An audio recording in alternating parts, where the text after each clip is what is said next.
Good morning from Sacred Space at Titania's Realm. It's 10:33 a.m. on the 26th of November 2023. This is Tanya Aarons and Charlie coming to you from Brisbane, Australia. Hello, she's saying. Hello. You gonna say, what's up? What's up? I tell you what's up. Mummy's making videos again.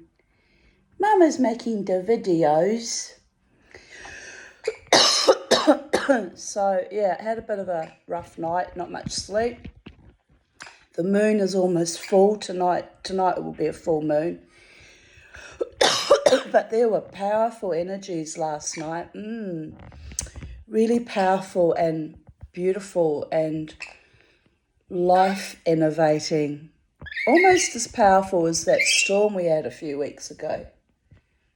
Yeah, so Mama T is very tuned into the cosmic and natural forces right now, and I'm loving it. It's a bit of an attenuation, and I've not been well, so I need all the support from the gods and Mother Earth and my true loving friends I can get, right? So here we sit at Sunday morning. I know. We're alone with our gods and our spirits and our ancestors that love us, Charlie. But we are content, aren't we? We're strutting our stuff, Charlie, on planet Earth. No kisses. No kisses right now, Charlie. No kisses right now.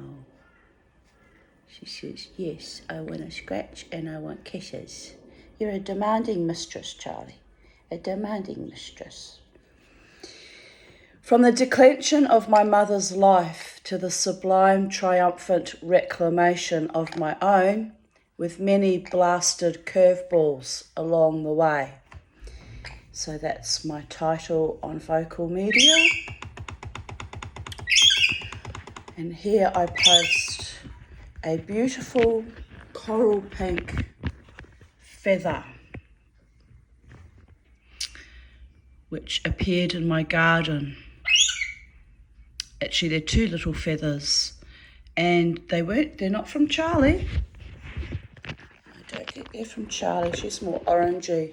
So I was trying to figure out who blessed me with these two beautiful little feathers. I get little gifts from the birds regularly in my garden.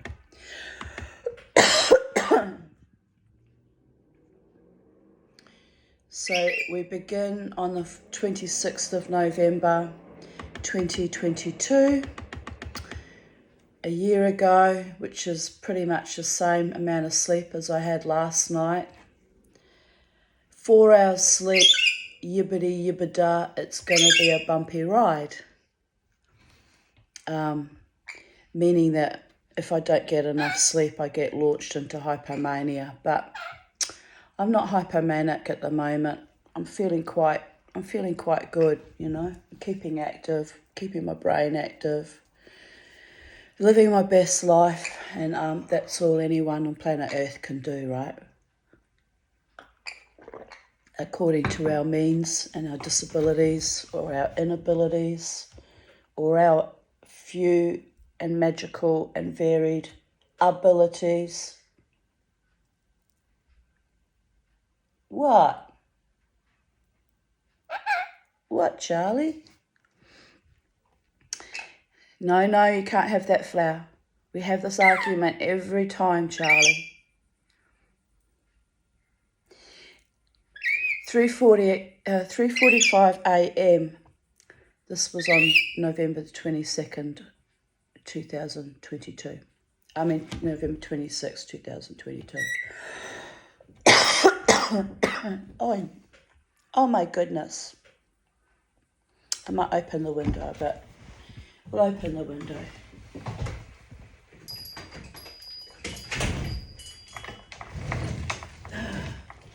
We don't need to languish in hell any longer than we should. We don't need to be in a self-imposed prison, Charlie. We can open the fucking window. She sneezes. Home from a great night of dancing, exhausted but happy, I can't feel my feet. Alter egos were wonderful as usual. The bands finished early, but the DJ spun some epic tunes, although he started with some weird teeny bopper shit the first hour or so. He made up for it in the end. I danced until 2:30 a.m, which is pretty good because a year ago I was 57 and a half. So I'm intrepid and I do like dancing. Yes, we do. Mummy considered going dancing again last night since she wasn't sleeping, but I decided it's too much for my body. It's just pushing it a little bit too much. So I lay in bed and splonged around in and out of consciousness instead. You're right, Charlie. Mama should have just gone dancing. I came home, had a shower to wash off the sweat, and I'm lying in bed with a cup of tea and a very happy Beauregard who misses his mama tea when I go out. The energy was very high tonight. People were mostly sweet to each other.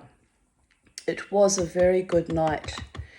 I saw a former male friend who used to dance with me years ago, but I ignored him as he used to play weird psychological games, like offer to take me out, then never followed through. A time waster, but harmless enough. Anyway, why do men do that to me? Like, why do they play these sick, sadistic games? It's really awful. But anyway, men who play those games aren't the men for me. The right man won't play games, will he? Oh, Charlie, what's that about? All right, back on my shoulder. As I was about to say before my bird just about chopped half my face off, the right man won't play those games. You're feeling a bit aggro, Charlie. You have to go back in the garden. You can't be biting his mama. No, naughty.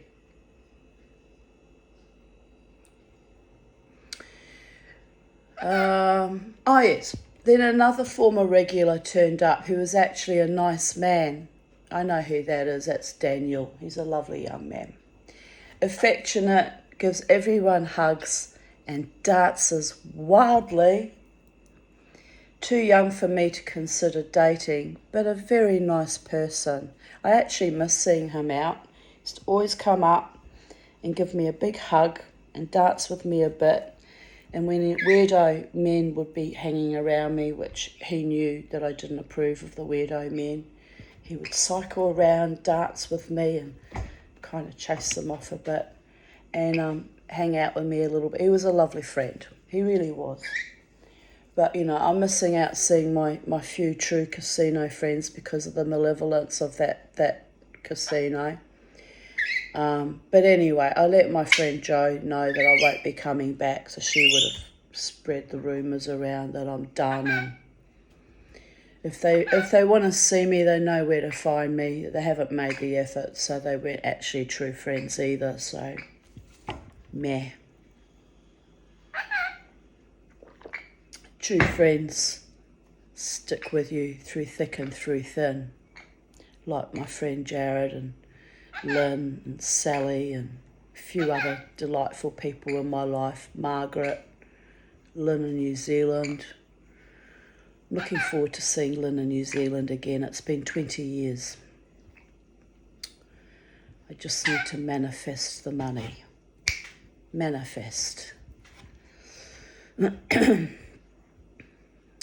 But anyway, at one point I had two men vying to dance with me. It was a tad awkward. The younger male had moved in to be protective, I think. Sweet, really.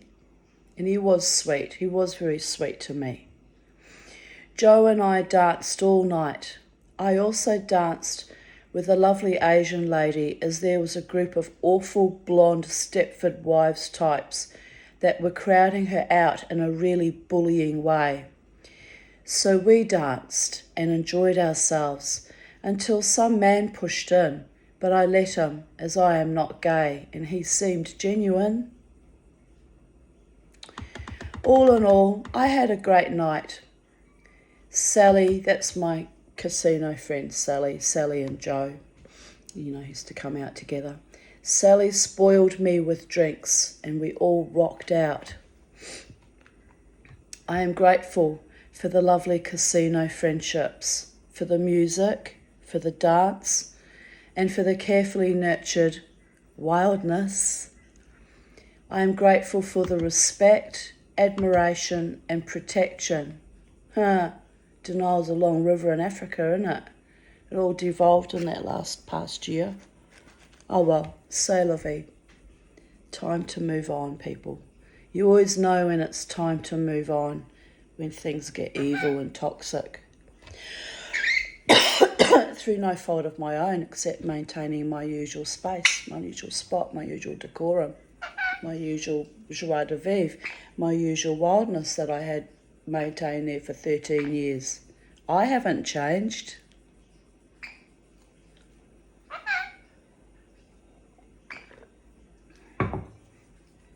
I'm grateful to be alive, free, and still wild. Yes, I am. I am grateful for the love. Time to sleep. See you all on the flip side. Kiss, kiss, kiss.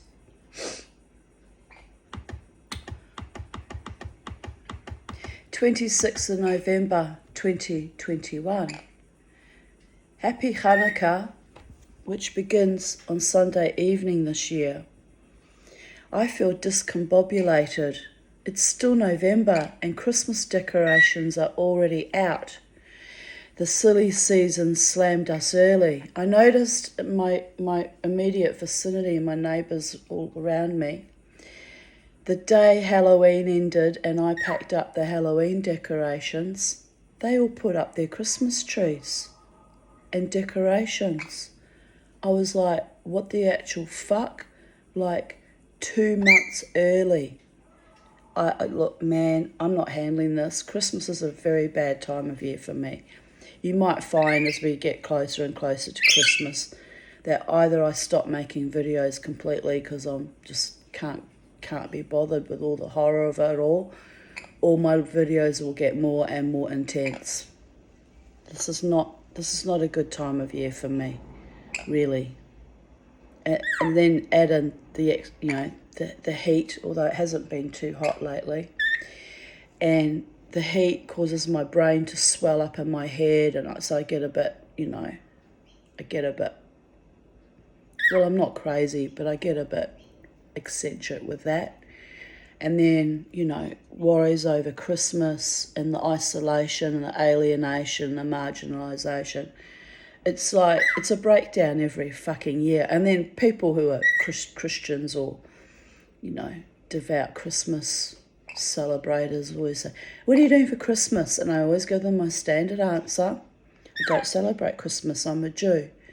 I will have a little thing here on Boxing Day with I won't have my daughter this year either, will I? Fuck. But I usually have a Boxing Day with my friend Jared and my daughter every year, so that it's like some kind of festivity aligned with Christmas, but I'm not actually celebrating Christmas, if you get my vibe. So, the holiday that was designated for the servants in the old days, Boxing Day, that's when I celebrate. Still with the poverty motif, even in that. But, I'm not a hypocrite. I did put up a little tiny tree a couple of years ago. I had some kind of breakdown, actually put up a Christmas tree, which was weird. But I have a big collection of little German Harz Mountain hand-carved, Christmas ornaments, and I thought, use it or lose it. So I bought this little miniature tree and I decorated it with that. And you can see even in my video, I'm like, looking psychotic because it's not my bag. Christmas got ruined for me when I was a very small child with all the screaming and violence. And, I mean, yes, I was lavished with beautiful presents as a child. I was always spoilt materially with presents, but I wasn't spoilt with mental clarity and presence of sane and stable adult caregivers. All fucking 5 of them would be off their head, right? So there's actual photo of me. I have posted it recently of me standing with my mother in front of our Christmas tree, and I'm just like looking psychotic even then at 7 years of age, and my mother's like this. Oh dear goddess. Like it's comical. It's a tragedy that over the decades you can see the funny side of it, but it wasn't fucking funny. So please don't, in all well intentions and sweetness, want to invite me for Christmas, because I choose not to participate. It's not you, it's me. So, I just find it triggering. Even if it's lovely, it's still triggering. And also, I'm so used to being alone, I've been left alone for so long that I don't function well with, like, groups of people playing happy families, role-playing, whatever their family dynamic is. It sets my teeth on edge, literally. So there you go. Now you know about my Christmas mishugas. And don't worry, I'm not too fond of the Jewish holidays either. I tend to avoid them too. But I do still put up, and I've got to buy some candles because Hanukkah starts this year early on the 7th of December. So I've got just under a week to get those Hanukkah candles in, right? I've got to order them from Golds because you can't get them for love or money in Brisbane anymore, which is disgraceful.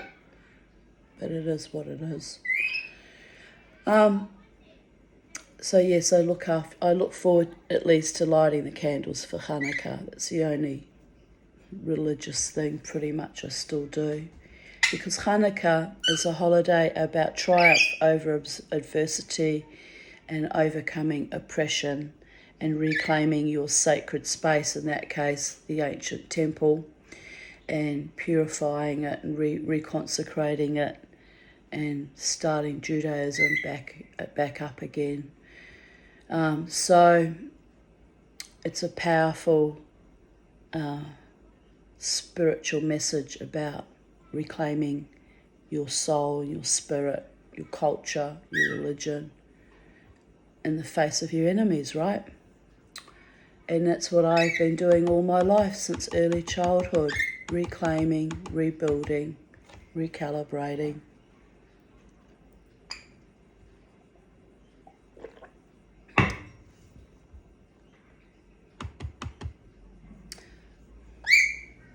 "26th of November, I have to read it again because I segued. I'm sorry. I'm all over the show mentally, easily distracted and segueing, which tells me I'm sleep deprived and I'm lacking in oxygen. And anyway, I just go round and round my little groove babies, but I get there in the end.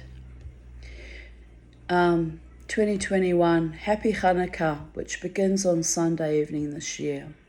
I feel discombobulated. That's exactly how I feel from lack of sleep. It's still November and Christmas decorations are already out. The silly season slammed us early, although we Jews are never early, but right on time, as we follow the lunar calendar, as did the pagans. I have the most beautiful candles that Sally bought me last year. Not Casino Sally, but my other friend, Sally Castle. She sent me 2 packets. So I will be able to light up for freedom from oppression in grand style for another year. Yay! Yay, Charlie. She says, I'm getting a scratch. Yay! Funny little birdie. You're a funny little birdie. Yes, you are. But you're my birdie. And I'm your birdie. Wait a minute, we just lost everything. Oh, here it is. I know. It's a stinkingly humid day and I feel quite wrung out. Lethargic, prosaic and exhausted. But I think everyone is feeling depleted with the constant fear-mongering of politicians and the media.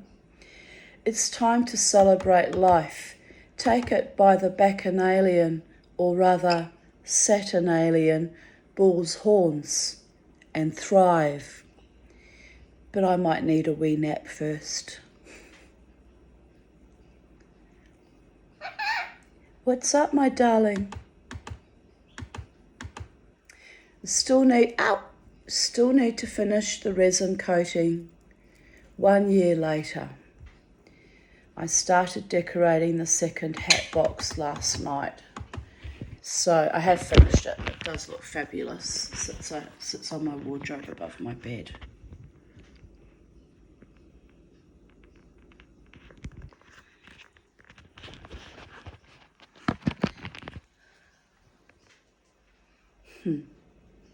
I even included a little drawing that my little friend Evie Anderson, who they live down the road, it's Rosie's family, drew for me. And me surrounded in love. Sweet little girl. And my great-great-grandfather was Thomas Anderson, hailed from Scotland of Viking descent. So it's kind of cute that my friends down the road share my ancestral surname. So, yes, your soul can find you everywhere in the known universe. If they want to, they come and they find you and they take you up in their loving arms and they uphold you and they keep you precious. And I'm very sweetly honoured by that.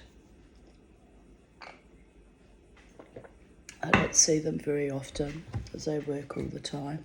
They're in Fiji at the moment. Lucky them. Lucky them, Charlie. Well, not lucky, they work hard. They both work very hard. 26th of November 2020. I posted off my application to the cannabis doctors. Well, that was a fucking scam, wasn't it? Never got anything out of that. For therapeutic CBD oil treatment for my anxiety and my IBS. I really wanted it for my IBS, thought it might settle everything down. Alas, no. I also booked an appointment on Friday for my liver scan. So I am intrepidly forging ahead with my healing. Hopefully, I love you. I will feel much better soon. And it's going to rain or something. I'm breaking into a sweat. The humidity is intense. I'm trying to find my fan. All of a sudden, it's just gone whoosh, like a wall over me. Oh my goodness. The joys of living in Queensland in the summer heat when you've got menopause and you're skirting around a hypomania. Probably am skirting around a hypomania. Let's be real here. Drying her out in preparation for the varnishing, she already looks lovely, which is my old outdoor table that I mosaicked back in 2020. At the height of COVID, when everyone lost their heads, I put myself to work creating things and kept myself so busy that I was out of my mind with exhaustion and certainly didn't have time to focus on the other idiocy that was going on. My goodness.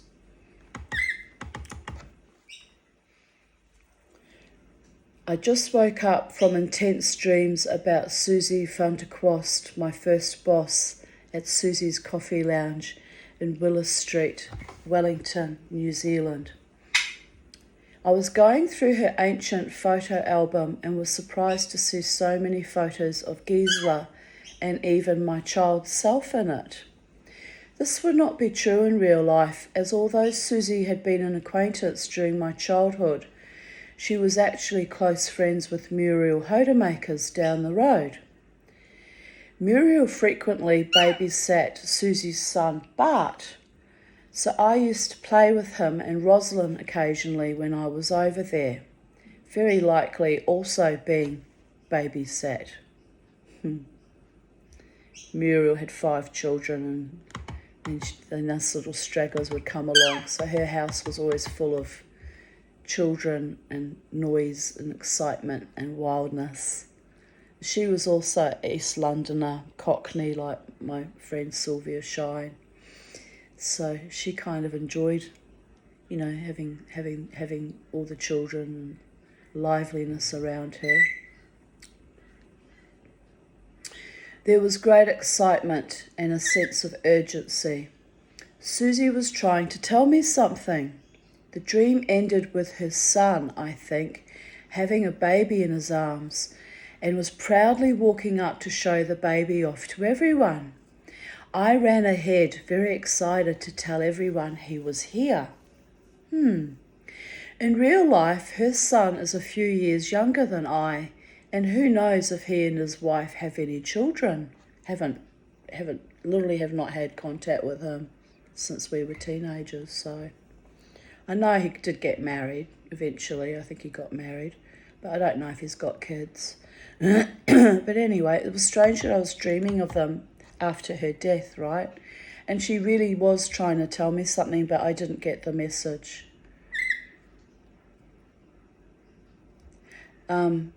Babies are a symbol of new beginnings.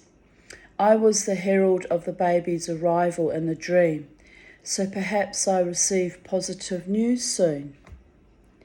I am riding some synchronistic wave too. Yesterday I was telling my 90-year-old neighbour Elsa about my elderly psychiatrist Dr. Eastwell, telling me many years ago that it was totally fine if I slept 16 to 20 hours a day for as long as I need be, as one day there would come a time when I needed very little sleep. Oh dear God. I noticed my neighbour was up all night too. He doesn't seem to sleep much either. So it's quite alarming that we're all sleepless in Brisbane, right? But he and I are similar in age, so I guess that's what happens. As my psychiatrist warned me, he said he at that time was only sleeping 3 to 4 hours a night at 80, well, nearly 80. I think he was 80. At 80 years of age, he himself, oh yeah, I say it here, was only sleeping 3 to 4 hours a night. Wow. Then today, he came up in my memories, a kind man, a close approximation to a father figure I had at that time. I am wary of daddies after surviving 5 of them. And prior to my small Dr. Eastwell transference, I had not had anyone behave like a proper father, pardon me, since I met Harry Aarons and my dear friend Joe Harris.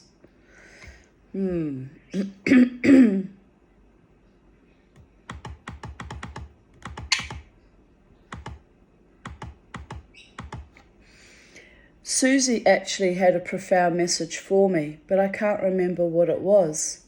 But the encounter was joyful, and the dream was full of light and love, so I will hold on to that. I was gutted yesterday after fighting a neo-Nazi on my cousin's page.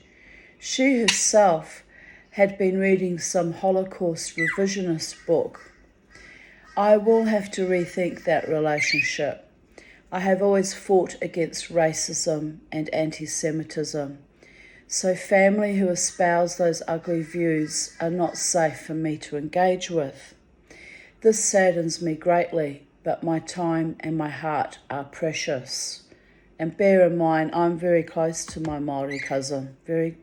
She'd been a staunch supporter on Facebook for years. And we did connect up again in recent months because another cousin of ours is terminal, and so she let me know, and we were in contact for about a day and a half, and then it sort of all drifted off again. But that's okay. I was very sickened and disgusted with her, espousing Nazi type views. That was very concerning to me. But yeah, she has been loving and supportive of me over the years. So it's a strange fucking dichotomy, passing out what's healthy and what's toxic, right? And anyway, nothing Nazi was mentioned last time we spoke. She knows not to go there with it. I just go fucking berserk. I really do. So I have the history to know why you should not tolerate that in any way, form or manner. I found these 2 tiny coral pink feathers in my lawn. I just completed cleaning the wood on my newly mosaic table as I am preparing to varnish it with marine varnish. You're pulling my hair, Charlie. It kind of hurt a little bit. I am writhing with some weird kind of anxiety as I am looking forward to going with Crystal to Myala Forest this evening. But I have to pick her up at 4:15 p.m. in Adelaide. In Adelaide Street in the city, and I dread driving in peak hour traffic. So the feathers are a little sign that there is love in my life, and all I gotta do is breathe and be happy.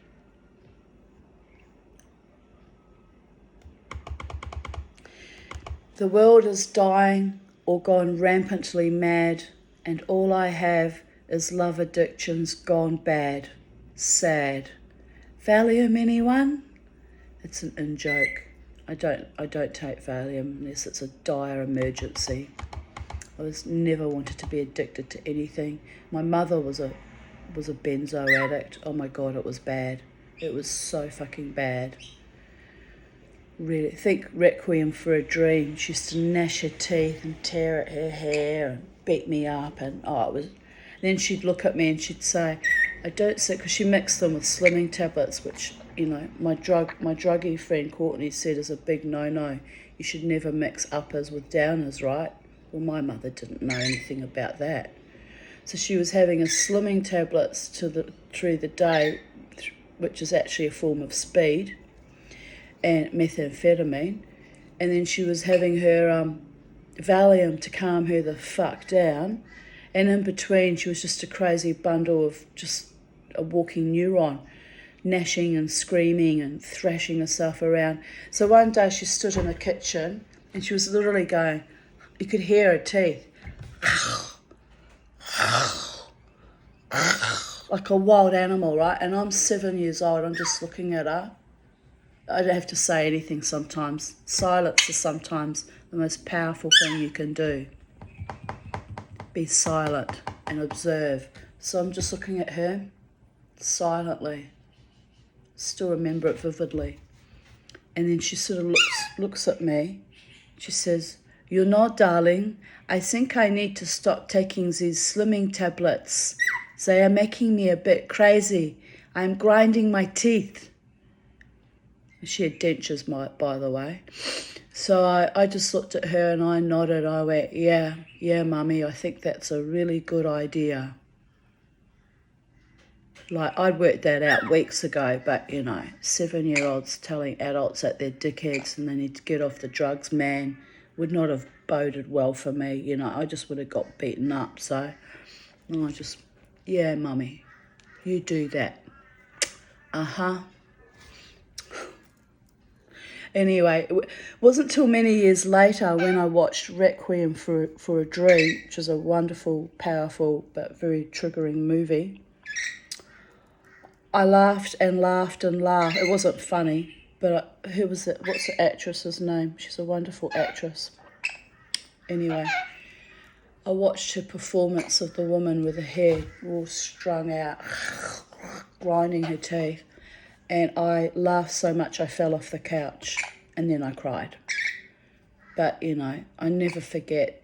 I'll never forget that. It was actually very healing because I didn't know that that's what it does to other people as well. I thought it was just my mother being, you know, flagrantly fucking feral. Anyway, I digress again. 4 hours sleep. Metamorphosis is hard. Insert witchy cackle here. But I shared a memory from exactly a year ago, and Riley noted I was not sleeping much then either. Oh dear. 12:55 a.m, another sleepless night. This is getting nuts. Energy is high too. Oh wow. Where are you going, Charlie? No, look, come here. I don't want you pooping on all my lovely cushions. Is there a lot of work to clean? They really are. It's all with all our biting. It's all too much work, Charlie. Yes. Mummy has to strip her beds and do the washing, but it looks like it's going to rain. It'll have to happen tomorrow. Hasta mañana till we meet again. La la la. It can happen mañana. In the mañana. Mañana banana. I got to go and see the pathologist tomorrow. Do that wee sample for my urologist. It's a pain in the ass. She forgot to give me a specimen jar. I suppose I'll just go down with a reasonably full bladder and ask for a specimen jar. My lady down there is very good. She's part Maori and she understands me. She's a very nice woman. She'll help me out. She'll help me fulfill my duties of providing the specimen sample, blah. Even Lynn said to me, you have to do it, Tanya, don't put it off. I usually just chuck blood tests and that aside because I really hate being at the mercy of doctors. But this one was a lovely doctor and she's trying to keep me alive under a little bit of insistence from my beautiful psychiatrist as well. So I have 2 doctors in my life determined that I stay alive, so I'll have to honour that contract, won't I? For the love of all the gods. 26th of November 2018. Anyway, I fought hard to come back from the COVID thing, so don't worry. I am happy to be alive and fighting on. I am. I just get every now and then I just get so drained by it all and I just wish it was over, you know. I've had a very difficult life and I do get very, very, very fraught sometimes, you know. Would have been nice to actually have someone to cuddle up with in the last few days. I've felt like having someone with me, but that's childish. It's childish in its weakness because a real man won't play games and, you know, I haven't, obviously haven't found that person yet. So there is that. And I can cuddle myself. I have a big pillow I cuddle up to that my daughter bought me, which is kind of ironic. What did my former stepfather used to sing? Lay your head upon my pillow, put your warm and tender body next to mine. It's almost fucking prophetic, wasn't it? Oh well. Fuck them. One day I'll have the love I always wanted. Look, I'm having it now with my little birdie having scratches. Look. Who loves your baby? Nobody loves me as much as Charlie does right now. Nobody loves their mama as much as Charlie. No. No, no, no, no, no, no, no. So much passion, Charlie. You're a passionate bird, but you don't like the wild birds. Right, where were we? 26th of November 2018. Today I manifested joy by finally getting sleep from 5 to 11 a.m. Then am awaiting the arrival of Jared, Crystal and Harvey, my little family. It was a rough night last night, unable to quell my mind with only snatches of sleep until dawn. My body clock is out of whack, bit hypomanic, I suppose, from too much dancing. My gut threw a tantrum last night, as it does when I overdo the exercise. Frankly, I feel happy but physically fragile. Fair enough. 53-year-old woman dancing for 2 nights. Oh my God. 2 nights I used to dance. While simultaneously emotionally managing my internal berserker being stalked by past lovers is intensively hard work. But every day, in every way, I am healing and becoming more beautifully, extraordinarily myself. And the past ghouls can only gape while I envelop myself in my own greatness, hard won and sacrificed so much for.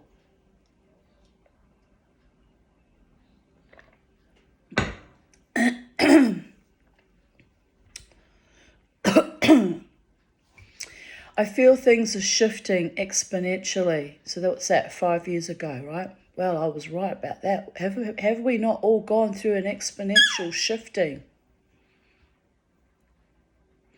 It's like standing in the dead centre of a kaleidoscope, watching old faces and dead loves and twisted knaves transform and transmogrify all around me. Watching, waiting, wearing me out, but never giving up on myself or on love. The watchers watch and the dancers dance.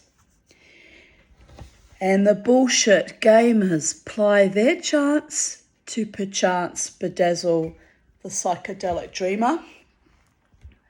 But she is awake in the dream now, and the only way to win a game with a psychopath is not to play.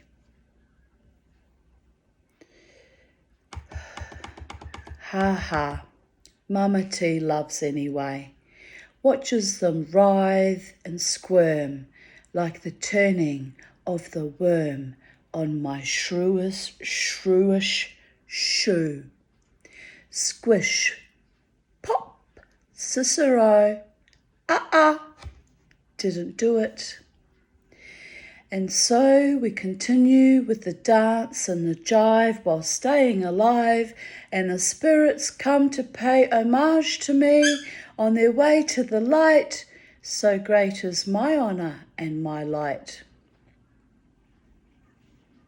All along I thought myself accursed and unfortunate, desecrated and unlovable, but the spirits know best after all. They all, Sylvia Shine and Susie Vanderquast, and even that filthy, treacherous David Davidson, wanted the best for me. Knew I deserved a loving, peaceful, beautiful, joyous life. Well, here we come. Hold on to your hats. Mama T is making her own life, her own way. Only the gods can know the end of my story. I doubted myself for far too long. I was betrayed and sullied and stymied, but up she goes again, tottering on her high heels and verdant blooming attitude, the Tanya, a force to be reckoned with, short, fat, broken down, rejected and abused, but also strong, loving, steadfast, valued, and cherished.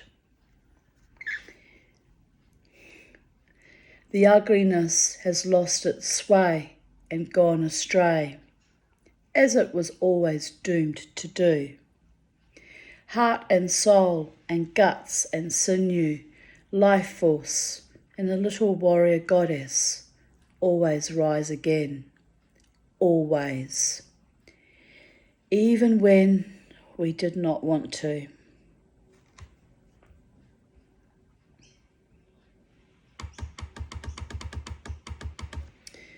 Today I feel excited and twitterpated with a trifle anticipation.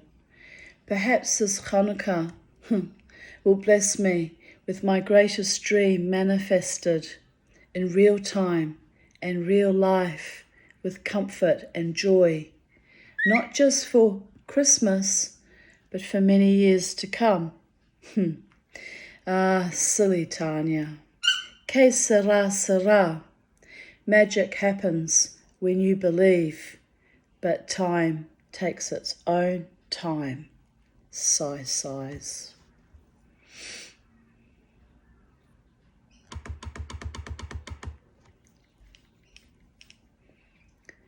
26th of November 2017. I have been out in the garden, watered out the back, topped up the fish pond, feel unwell today, still fatigued and aching joints. So I came inside and am thoroughly enjoying the Marlborough sea salt and caramel brittle that my beautiful Sally bought for me in the care package. Also sipping on a hot cup of tea. Also might be sunburnt. Oops.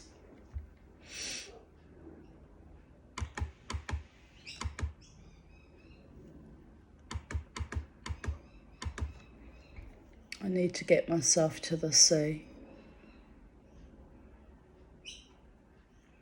I'm not well enough to drive to Byron for a 4-hour drive there and back. Maybe I'll go to Bribie Island or somewhere a bit closer. The sea is calling to me, people. The sea is my father and my mother. I've always been a fish out of water, languishing in this desert, dry, arid land. Crazy.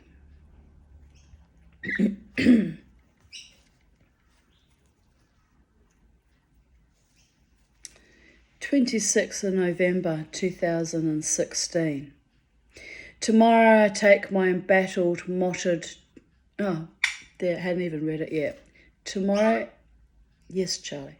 Tomorrow I take my embattled, mottled, turgid spirit and will drive to Byron with my beautiful Terina so we can celebrate life and beauty and peaceful serenity in the healing waters of Byron Bay. Hopefully the storms blow out tonight. It hasn't hit here yet. Annoying. We need the rain and relief from the heat. And a bit later, here comes the impending storm and hopefully much needed rain. My meridians are twanging like a panel-beaten chassis after a major smash. Day 6 of nervous breakdown is delightful. Who knew? Delighted to see my friends Margaret and Nathan and Shliva the Jack Russell on video messenger. They are in Sydney. Gorgeous. The Life of Brian. Just another Saturday night, lol. I love that movie. He's not the Messiah. He's just a very naughty boy. True that. Oh my God, magic happens. What a wild night. An old flame turned up and we danced with wild, erotic passion all night long. Until, that is, he pressured me for sex.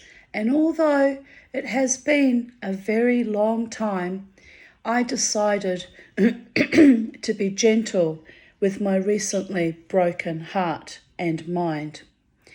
So I left the casino and went outside alone to get some space from my suitor, who I once nicknamed the Predator. I could kick myself now, as you know, passion, wildness, sexual healing would have been a delicious change after my beloved's cold contempt. But I do not change horses mid-flight. Oh, I wish I did now. Oh, dear goddess, I wish I did. Button up. I will dance to my own tune. Outside at the park, a young Samoan Mormon man came to say hello. Very sweet. He is a cutter, showed me his arm full of slashes. So I told him he needs to see a doctor, and if his religion is poisoning him, he has to lose it. He had just come back from a 2-year mission in New Zealand and Malaysia. I made him promise me, a stranger in the night, a Jew and an ancestral witch, to never cut himself again, to get treatment. I told him my story about the young Native American Mormon who had Jewish ancestry, who once came to my door with another elder, but when he saw my dream catcher made in the shape of a Star of David, had a full nervous breakdown on my doorstep, as he was so homesick for America, his tribe, and remembered his Jewish blood as well. How I had to comfort him in his distress.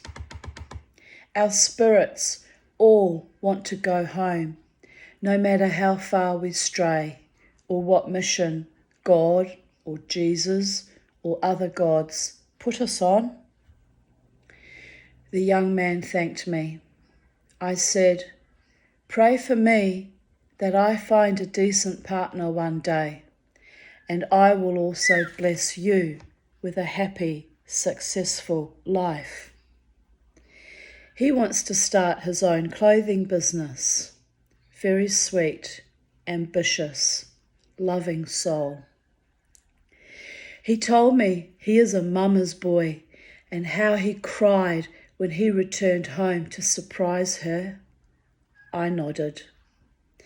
He yells across the park after rejoining his group of friends. "I will never forget you, Tanya. I will remember your words, your blessing." I had told him, if religion makes you so sick at heart that you hurt yourself, then it is not for you. It is evil. But always remember where you came from, your relationship with your higher power, and always do good by yourself and others.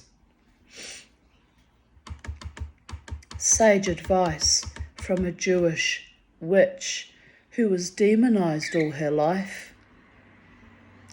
Do good and good will come. He is only 18. I did not tell him that in my case it was just a long, lonely suffering, that even death cheated me out of escaping my personal demons. Then I went back into the casino, a Jew out in the night on Shabbat, wearing her witchy pentacle t-shirt, comforting a lost and broken young Mormon man.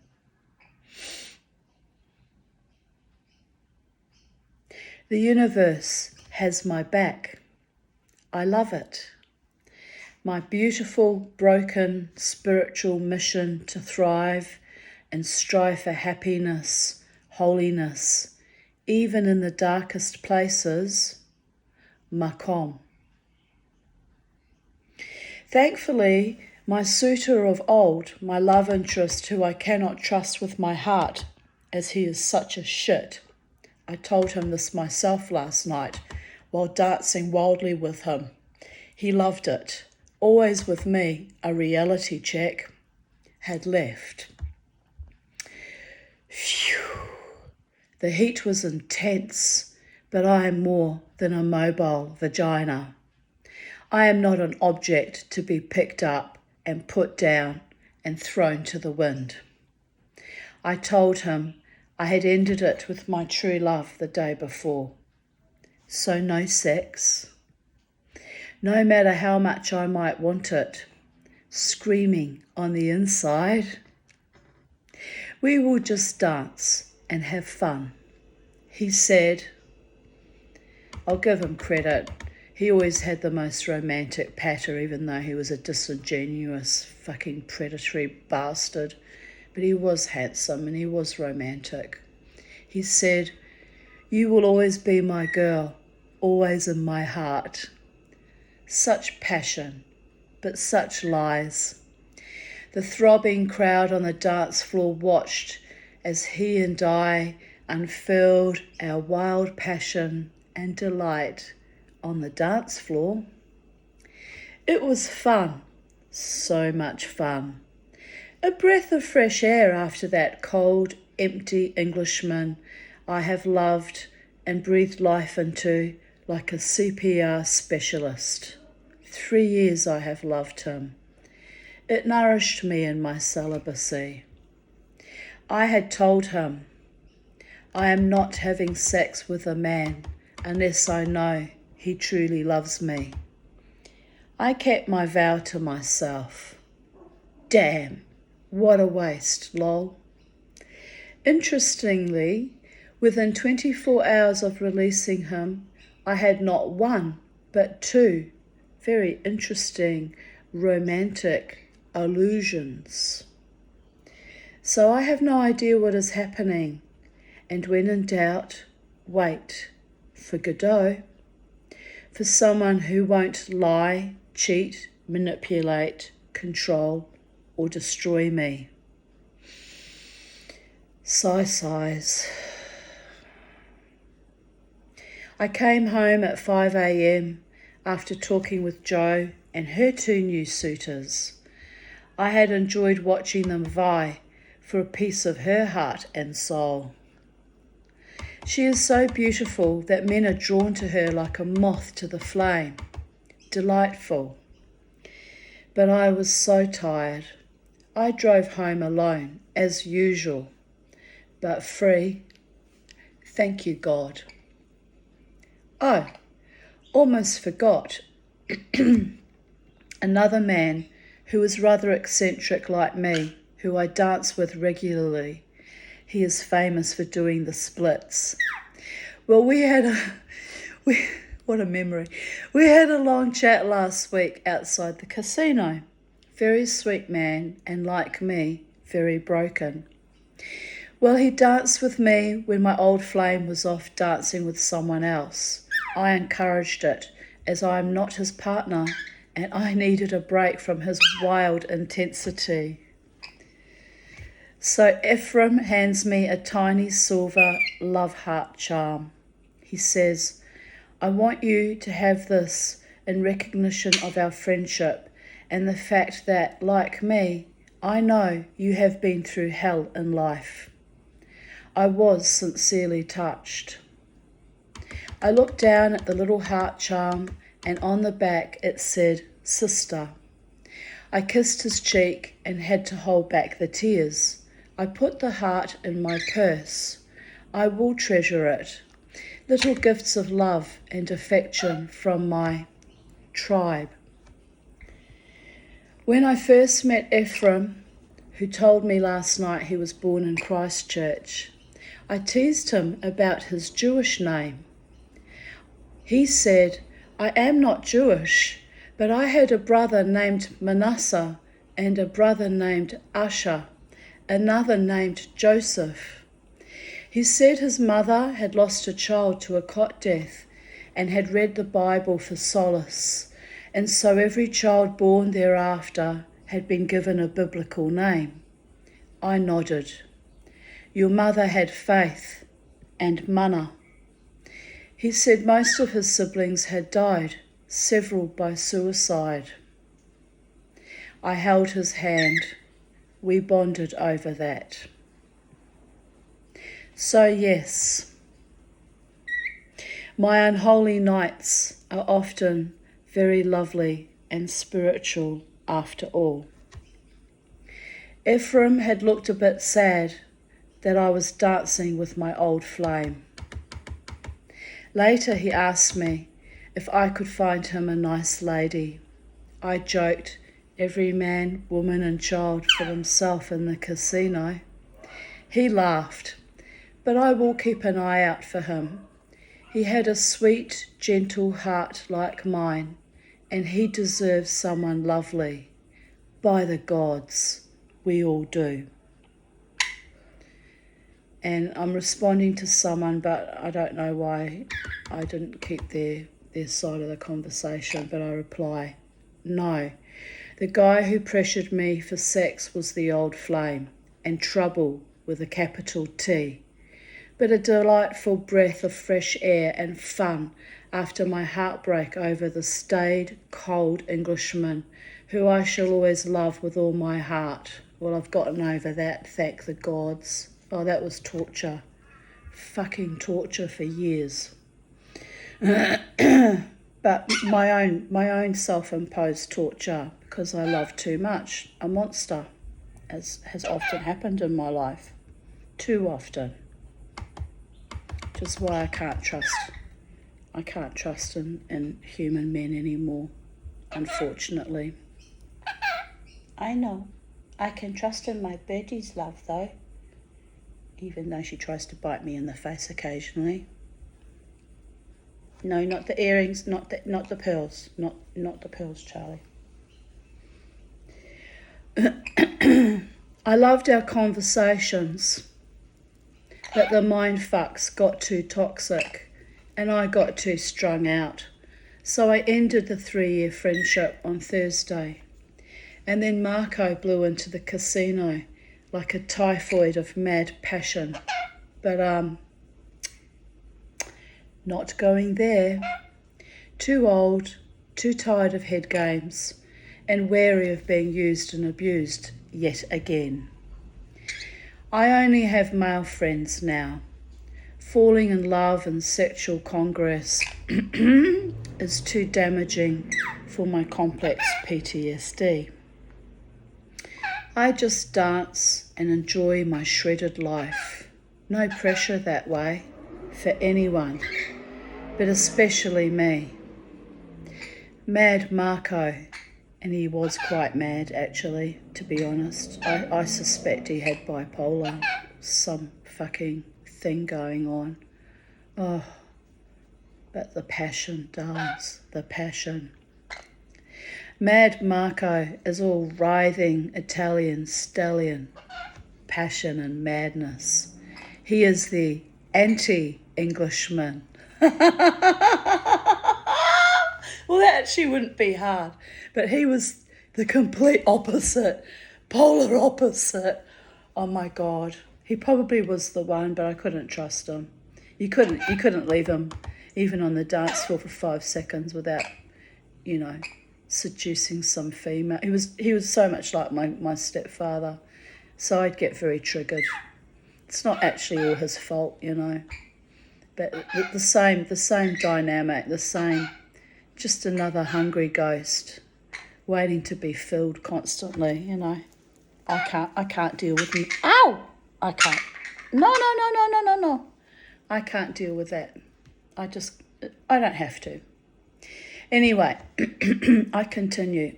The dreadlocked wonder was not there, but one of his friends was watching my every move. That would be Stan. Oh, he was such a fucking stalker. I mean, even getting his friends to stalk me. Like, when you think about it, it's pathetic, isn't it? So hopefully he goes running like the primeval, gossipy, public school brat back and tells Dave, I have, for one night only, moved on. But seriously, it was very bemusing, as the universe really shook me down last night, from the sublime to the ridiculous. Even my passionate, nutty lawnmower man decided to flirt with me, hint about a concert in March, give me spiritual advice, and then offered he would leap over my raspberry caned fence line to get to me. I just laughed and told him to go mow some more lawns. The universe really collided yesterday. Frankly, I hope it calms down. I can't handle that complete reversal of fortunes in one day. I am very intensely emotional, phoenix energy, so I need a calm man like Dave. But alas, he thinks I am dangerously insane and obsessive, which in his case is correct. So, I am going back to my default state. Alone, peaceful, content, we're not triggered by epic, nasty, cold bullshit, and just going to go to the beach more often on my shrink's orders and chill the fuck out. I was charmed and delighted when I said hello to Marco and he said, "Ah, you remember me. I am the Predator." It was my nickname for him, also Stalker number 1. So I said, "Yeah, you are still my predator, you shit. But tonight we dance and have fun." And so we did. My girlfriends are still laughing about it. Oh my God, it was insanely hilarious. And we were writhing together, because we were lovers at one stage, however briefly. So we were writhing together on the dance. I think I had my legs wrapped around him even. We weren't actually doing anything. It was all show business, baby. But the guy in the band, I can't remember what band was playing that night, but he was a fucking ass. He turns to us and he goes, "You two need to get a room. You're making me..." How did he put it? I was a bit offended actually. "You two need to get a room. You're making me hard," or some shit like that. So I just glared at him. But anyway, and Marco and I kept going as we were, because how dare anyone police my one night of wild passion and romance and a bit of mischief. Like, fuck off, seriously. And I very rarely behaved like that with the men at the casino, which they know. They should have known that it was someone that I was not totally comfortable with, because I couldn't trust him for 5 minutes with my heart, but that I was comfortable with sexually, right? My beautiful Marco, the predator, the shit. Anyway, you have to laugh. At one point, he made a lewd comment to me. That was Marco. So I threw my head back, pulled a look of utter contempt and disdain, and uttered, "You disgust me," and flounced off. The security guards, who all know me well as a regular, had tears of hilarity in their eyes. I gave them a cheeky grin. Marco was back in a flash, demanding sex, until finally I left and sat outside to get a mental health break. Far out. He was gone when I went back in. Phew, but it was fun. Good, cheeky, harmless fun. Yes.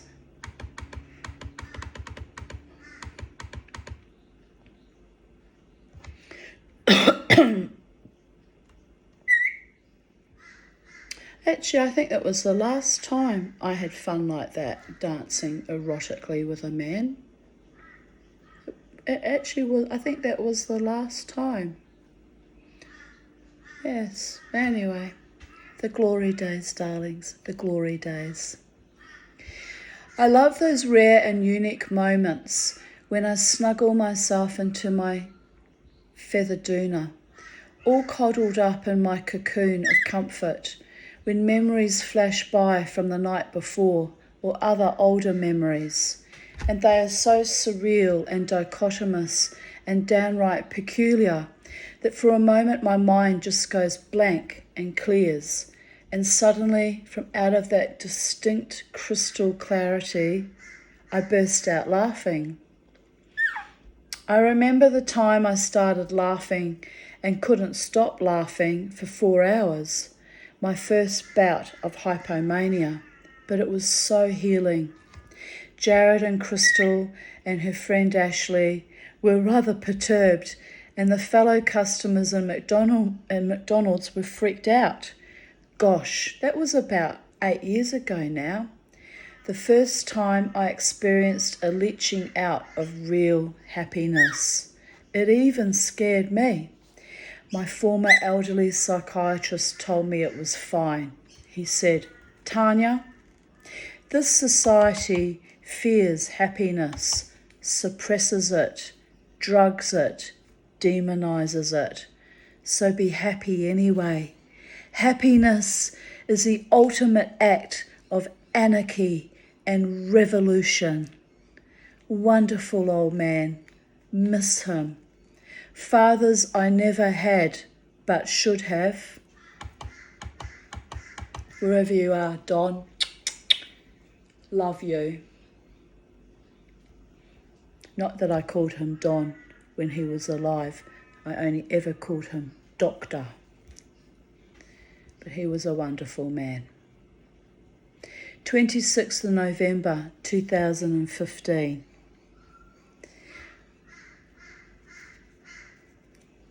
No, I've probably shared that story elsewhere. We don't need to constantly detract from the beauty of people. We don't. I like to keep it real and have the yin and the yang, but we will leave it there. He was a wonderful man, but passionate. I'll just leave it with that. 26, not with me. Not with me. There was no funny stuff with me, otherwise he wouldn't have been my doctor. 26th of November 2015. In bed with Penny, watching a movie. She keeps whipping her tail. She is angry and upset that Alcida's not here.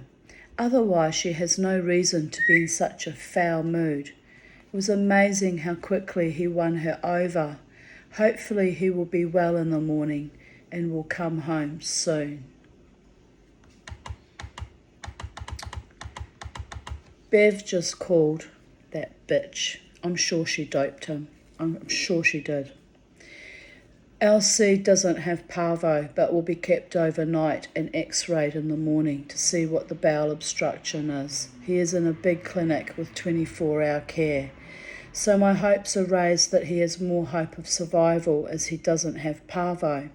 I hope he recovers fully by morning. I will keep praying that the little one is safe and well. Rolling with my homies, the invisible beings of love, light and healing, praying for my baby dog. Alcida's sick. Ellie picked him up just now to get treatment at their own vet. Fucking set up the whole thing. I hope he survives and comes back to me. I am devastated, but I hope he makes it. And Julie asked, "Parvo?" I said, "Yes, suspected." "How did you know?" "My iPhone cord got chewed, so I can't make mobile calls." I rushed him to the vet at midday when I saw he was unwell. The vet suspects parvo or possibly a hookworm infection, which doesn't seem right as Bev gave them worming on Wednesday, and apart from a sniffle, he seemed healthy for the past few days. The vet charged me $86 but gave me a discount to $78.54 when I stated I had only $88 left in my account. I had already bought his food, a halter, worming tablets, turkey mince and beef mince, so spent the last of my money on him. So I thought I would have everything ready for his needs in the next 2 weeks until his next vaccination was due. Then when I put my EFTPOS card in, it got rejected. I started to cry as I was certain I had enough funds to cover the vet. Then I realised that $12 came out for Spotify. So I paid $70 in EFTPOS and the rest with coins I had in my purse. I felt so distressed about my beautiful, beautiful new puppy being sick and me having gambled on a healthy dog for at least a few months, having to scratch up the funds like that. Humiliating and upsetting. The breeder lady sent her sister Ellie down from Maroochydore to pick him up and take back ownership of him so she can pay for his vet bills. I am determined to pay for his treatment, so I will sell the car, which, although I love my freedom with it, is also a bit of a luxury, and I now need the funds for his veterinary care. I pray he doesn't die, as he only has a 50% chance of survival, being so tiny and only 9 weeks old. And Julie asked, wasn't he immunised before you picked him up? And I replied, yes, he was, but only one vaccine. I'm praying it is not parvo, so he has a fighting chance. And Julie asked, did you take him out of your yard? And I said, no, I kept him home with me. I said, he's due for his next vaccine in a week and a half. She said, oh well, that sucks. Hope he comes good. And I said, yeah, sucks big hairy balls. The breeder is just as shocked and devastated. He was so healthy. I can't imagine how this went so wrong. He got sick so suddenly. I didn't have enough money to get my antidepressant script filled, so I only took one remaining one. I will have to borrow $6.10 to get the script filled tomorrow. In my dream, I dreamt I had the option of getting shot or leaping off a cliff in the most beautiful scenery I have ever seen. Some omen. I feel like that now, between the devil and the deep blue sea. I hated letting Alcide go, but it is his only chance to get treatment now, as it will take me a few days to sell my car, and I will wait and see how much it costs for now. No regrets. That puppy lit up my life and made me the happiest I have been since I last fell in love. So he is worth every penny. Today I decided to name him Alcide Beauregard Aarons. The name Beauregard popped into my head when I asked myself why I had the urge to call him Bobo, even though his name was already chosen as Alcide, which I named him after a werewolf in True Blood, right? So Jared Googled Beauregard and it means beautiful gaze.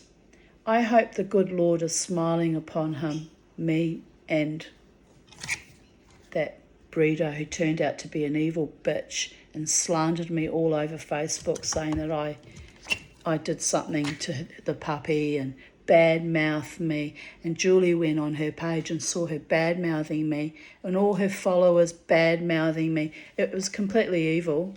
So Julie ripped them a new asshole, said I was a wonderful pet owner, which I am, and have owned pets since childhood.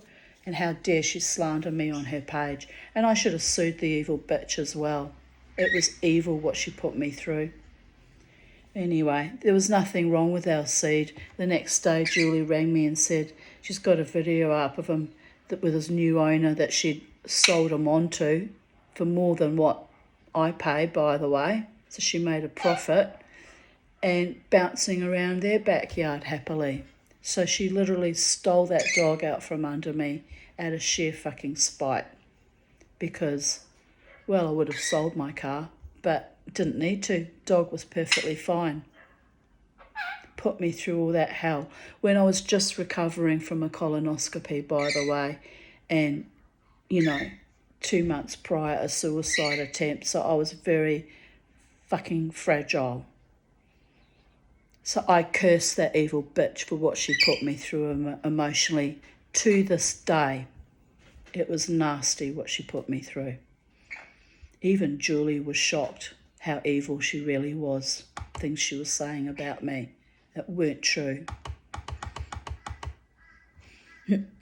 Here in all my sweetness and naivete, I hope the good Lord is smiling upon him, me, and Bev. Well, I withdraw that hope.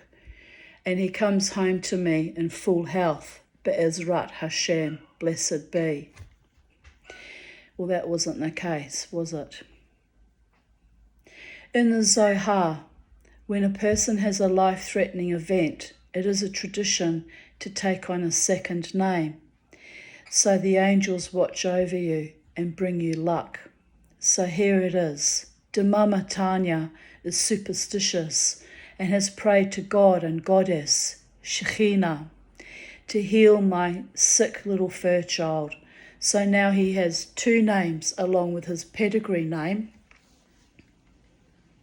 And we are hanging between the Sefirot by our fingernails and paw claws for yet another miracle. Sighs. Well, the miracle happened. The dog came good, but was stolen out from under me. It is what it is, people. It is what it is. Another monster that somehow I got lured into that trap. My beautiful friend who's Irish, Jewish, but lives in Manchester, Louise, wrote, Tanya, I'm so sorry to hear about Alcide. I'm thinking of you. I hope he makes it. Kiss, kiss, kiss. Try not to be on your own. Will Jared come over? I replied. Thanks, Louise. No, my friends have been marvellous. Lynn took me and picked me up from the hospital yesterday, waited 4 hours for me. Jared came all the way to Gympie with me on Sunday to pick Alcide up, and we were both so enchanted and in love with him. We really were. The photos of us with him, the glow in our faces of just joy, it was something to behold. He has been on the phone for hours with me as I raved on about my ill fortune and other crazy crap that happened in my life. This means he is behind with his work. I am a shit friend, making so much demands on my friends. Enough already. I will be all right on my own. I have debriefed my tuchus off, chewed Jared's ear off, cried my heart out, prayed to God, cursed my demons, and still eating my own liver, waiting to see how little Alcide fares during the night, and trying to remain positive that I will hold him in my arms again, fully restored to his natural vigour. I will go to bed after I eat some dinner and try to rest. It's been a traumatic day, and yesterday was horrid too, with the colonoscopy, so really 2 icky days. But then there is always a new day, and hope for better times, and happiness with my boy. I am hanging in there, kid. Smiley face. 12 noon. I woke up from a very weird but scenic dream. The blues and the greens of the ocean were sublime. The coastal area was spectacular. I don't know where the spot was, but I definitely want to see it in real life. Alcide had escaped his crate, not sure how. He has chewed my iPhone power cord, which fortunately was not plugged in. I will have to make sure his crate is closed properly during the night. We got up at 4 a.m. for a pee, so I must have left it open then.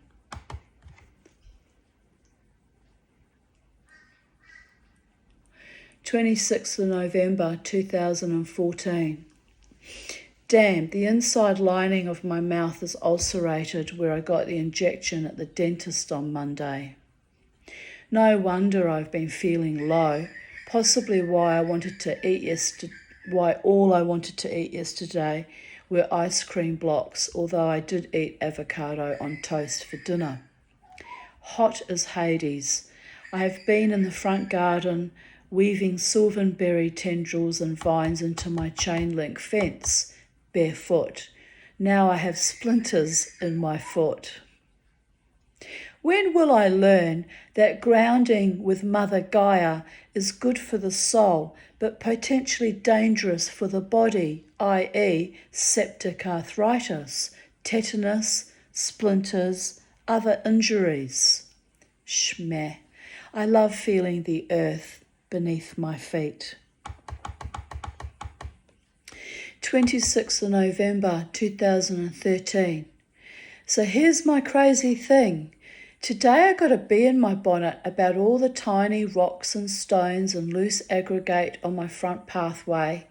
As I am always barefoot, I worried about the constant pain from stepping on the little sharp stones. Ergo, I spent an hour or two in sunlight. Yes, I was awake during the day, sifting and picking up errant problematic stones and putting them in a crate. I was very proud of my efforts, which I've thought about doing for some time, as my hens scatter the stones when they forage. So I thought, a win-win situation. No stones for hens to scatter and no sore footsies. Ba-bum! So dumbass, that would be me, also diligently and lovingly cut down a bamboo stem and trimmed it and kept the stalk for use in the garden. I was happy with my effort. So much later, around 8 p.m, dumbass, aka moi, decides to clean out the poop from the chook pen, to the outrage of my hens. So, because it was like after dark, man.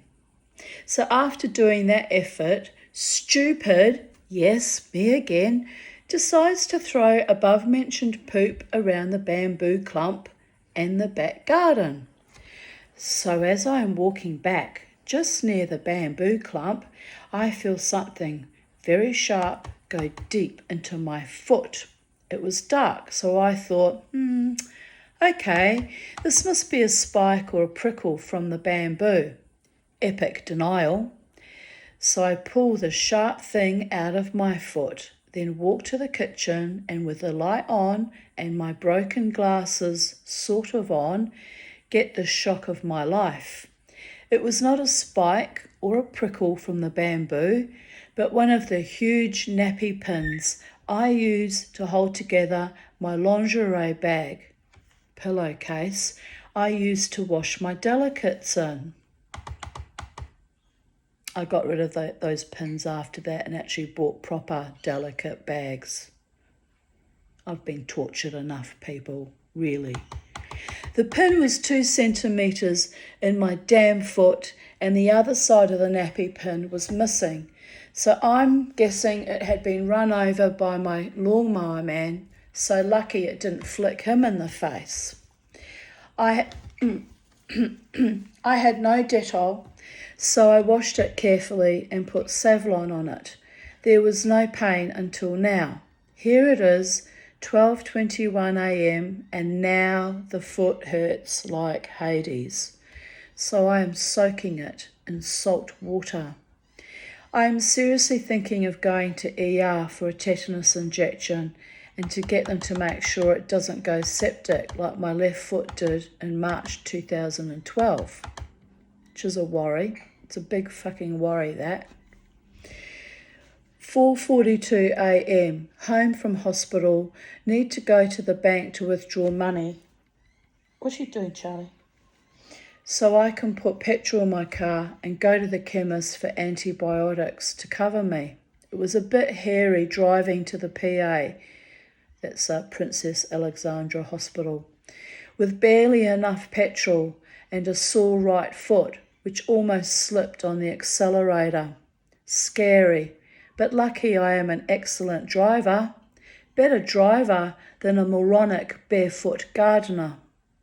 Oh well, crisis over.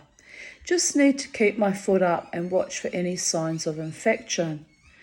Glad to be alive and home. I just made a pancake mix. Absolutely starving. I had no money to buy crap in the vending machines. It's kind of weird, the toxic shit they sell in ER vending machines. They even have this eerie glow about them, tantalizing me to buy me. All those chocolate bars and no moolah. Fuck my life. So homemade pancakes will have to do me, smiley face. I had a wave of nausea when the young doctor shot me up with the tetanus vaccine. I am sure it was psychosomatic, but damn, I am looking forward to my pancakes. Oh, you have to laugh. 6:02 a.m, going to bed now, have a crushing sense of loneliness and sadness. Probably a reaction to my night at the PA waiting to be seen and to be sent home. Shmeh.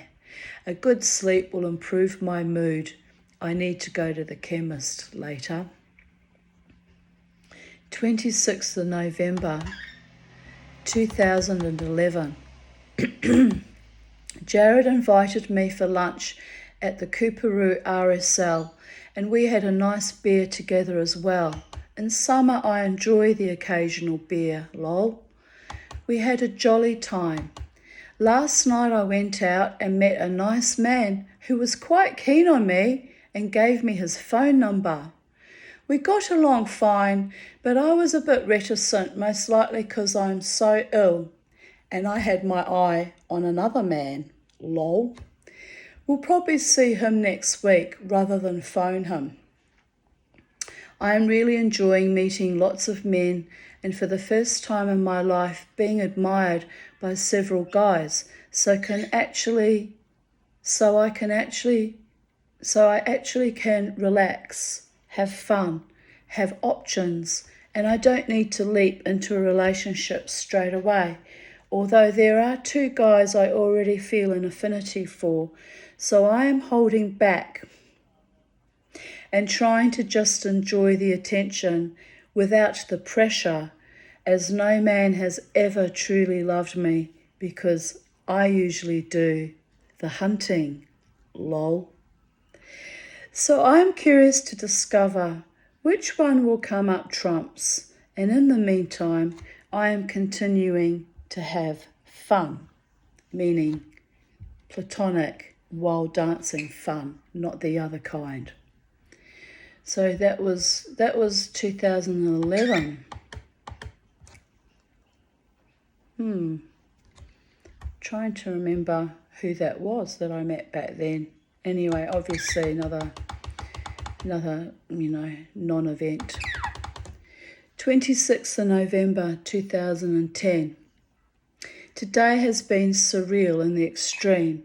I guess the movie of my life has reached the climax phase, and I'm now about to ascend to the exhilarating beat of the tension of the horror moment in the movie. The one just before you jump out of your seat with sweaty palms, nausea, and a hint of hysteria. Let's see what tomorrow brings. Oi. What does tomorrow bring, Charlie? Tomorrow brings what today brings. Same shit, different day, but in between today and tomorrow, Mama and Charlie, we will be creating our own magic, won't we, Charlie? What is our magic, Charlie? Happiness. Singing the songs of our people and happiness. Quote, while you scream at your woman, there is a man wishing he could whisper in her ear. While you humiliate, offend, and insult her, there's a man flirting with her and reminding her how beautiful she is. While you hurt her, there's a man wishing he could take her pain away. While you make your woman cry, there's a man stealing smiles from her. Post this on your wall if you're against domestic violence. A very poignant statement. Also, my other personal favourite, simplistic but true, written by radical feminist lesbians. Thank you so much, ladies. On a wall near Victoria University of Wellington, when I was a very young student there. If he beats you, leave. That made a huge impact on me and was the best graffiti I ever saw, to the point, accurate and inspiring. And 6 months into my marriage, when my husband first hit me, I should have followed that sage advice and left immediately. But I was too conditioned to abuse and too stubborn and wanted my own little family.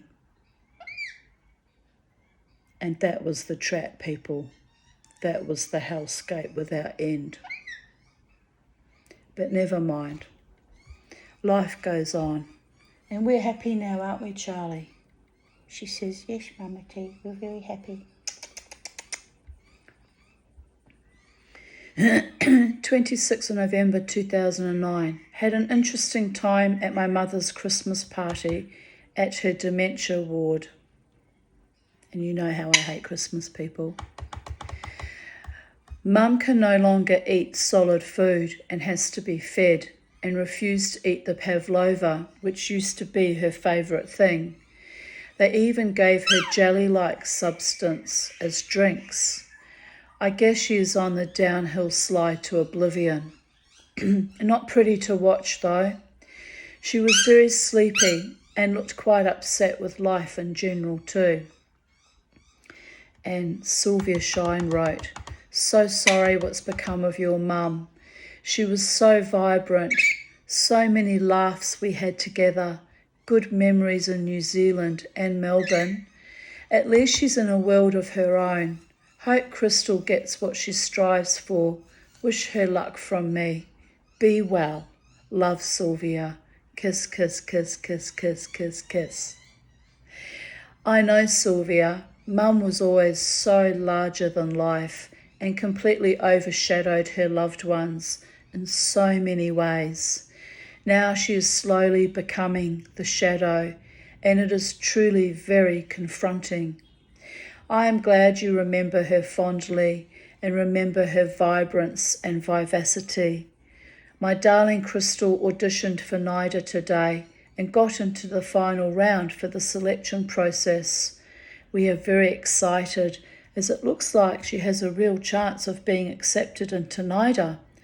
We won't know until Tuesday whether she gets in or not. I am terribly worried about how she will be able to support herself in Sydney or where she will live, but the hard part is getting accepted, and I'm sure everything else will fall into place around that. I am so proud of her. She has worked so hard and really deserves success on the merits of her talent and determination and resilience. Love to you also, Sylvia. Keep your fingers crossed for my daughter on Tuesday. We'll let you know how she goes. And thus ends today's readings from the 26th of November 2023. So on that note, I bid you all adieu, adieu, adieu, and adieu. And as always, have a beautiful day, night, evening, afternoon, morning, wherever you are in the space-time continuum. And much love from Charlie as well. Bye for now. God's bless. And remember, never ever let the bastards grind you down.